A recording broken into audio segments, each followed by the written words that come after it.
heels of the arrest of a Dunedin mechanic, there are questions tonight about how the alleged scheme occurred. The Pinellas County Sheriff's Office claims the mechanic obtained a clear title for at least 4 vehicles by using fraudulent information to obtain a mechanic's lien. 8 on Your Side consumer investigator Shannon Behnken joins us now in studio with the story. Jen Keith, a mechanic's lien is supposed to protect mechanics from customers who refuse to pay for their services. But in this case, one tax collector tells me it appears the lien law was used as a loophole.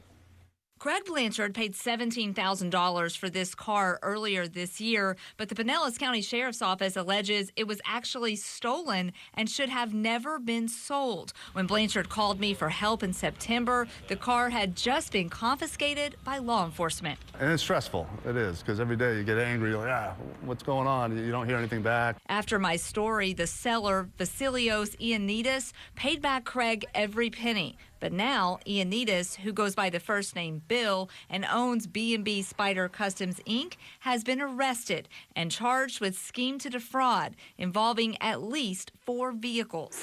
The criminal felony complaint alleges he obtained title through a mechanic's lien by stating the vehicles were dropped off for service and the bills weren't paid. Some of the vehicles were storm damaged and advertised for parts, and court records show the owners claim they never took them to the shop for repairs.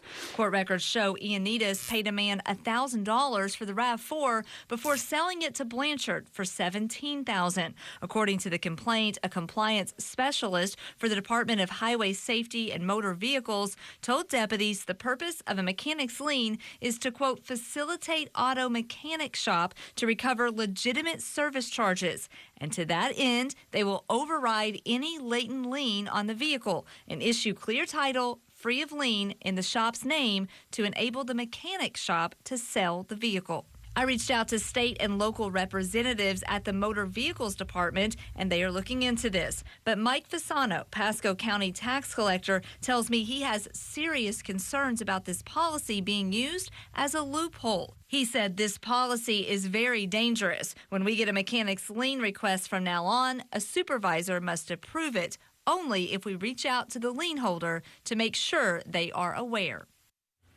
Fasano tells me the state law does require the mechanic show proof that a certified letter was sent to the lien holder, but he tells me it's just too easy to fake these documents, and he's worried that this could hurt consumers. He added that the state should make certain that not only the lien holder is notified, but also the owner of record, because I asked him, what if I own my car outright? I'm not going to be told about this?